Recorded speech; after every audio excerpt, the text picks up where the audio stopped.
Hi guys, and welcome back to the Revit architectural training tutorial. In this chapter, we are going to learn about levels, how to create them, their properties, and relation with the floor plans. Let's begin. As we start to construct our 3D model, we need some method of controlling the vertical height of our elements. This is where levels come into play. Use the level tool to define a vertical height or story within a building. You create a level for each known story or other needed reference of the building. For example, floor levels, top of wall, or bottom of foundation.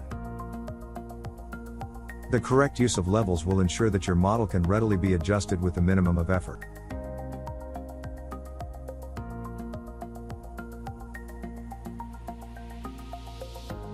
Levels are infinite horizontal planes that act as a reference for level-hosted elements, such as roofs, floors, and ceilings.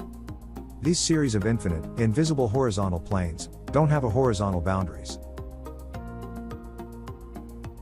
So, if they are invisible, how do we see them? If we open an elevation view, a section view, or a 3D view, we will see level markers that show us where our levels are. A circular symbol shows us that this is a level.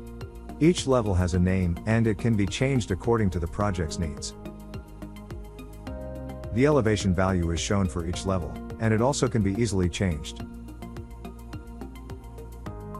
So in essence, what you are seeing above is a 2D graphical representation of our levels. Remember, the levels are infinite horizontal planes that act as a reference for level-hosted elements. Where should we use levels? Quite simply, we use levels everywhere that we need to control the height of an element. Most typically we use them for floor and roof levels. But also, they can be used as a reference for level-hosted elements, such as columns, suspended ceiling heights, top of parapet walls, etc.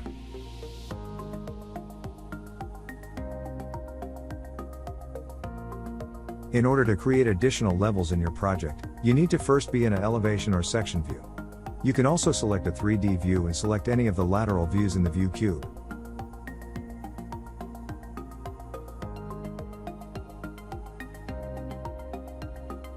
Once you have an elevation or section view open and active, go to the Architecture menu, select the Datum panel, and then click on Level. Once you have clicked Level on the Datum panel, you can simply click in your active view to place the start of the level line. Then, move your cursor to the left or right to define the level line. A second click of your mouse will place the level line. As each level is created, you will notice that Revit creates a corresponding floor plan view associated to it.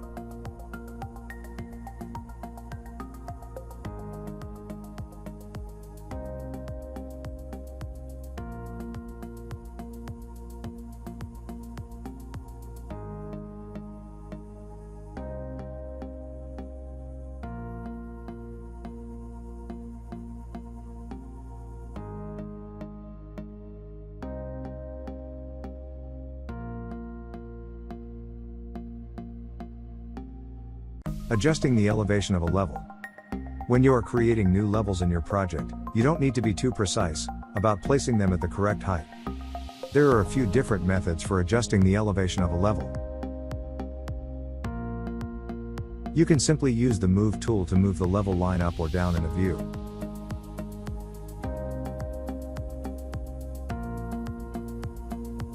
You can select a level and then click on its elevation value. This will let you type a new value directly into the input box. As soon as you confirm the new value by hitting enter, the level line will move up or down to the new height. You can select a level and modify its elevation by changing the elevation parameter value in the Properties palette.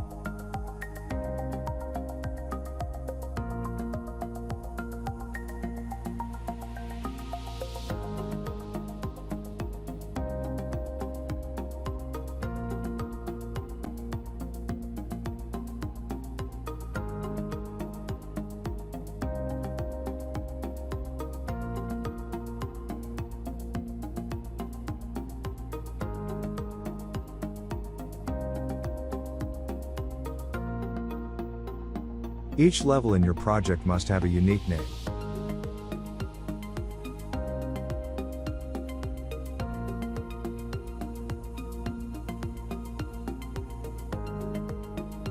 A level's name helps you to identify what that datum represents. By default, Revit will name these new levels as Level 1, Level 2, Level 3 and so on. You are almost certainly going to want to change these default names to something more meaningful.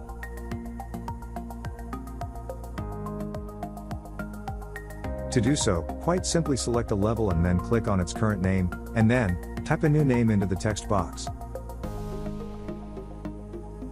Depending on the scale setting of your section and elevation views, you may need that your level markers start to get too close to one another.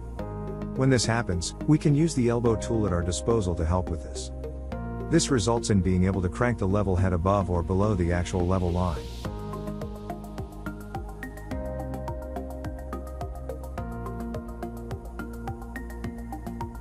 Simply click on this small icon and it will add an elbow to your level line.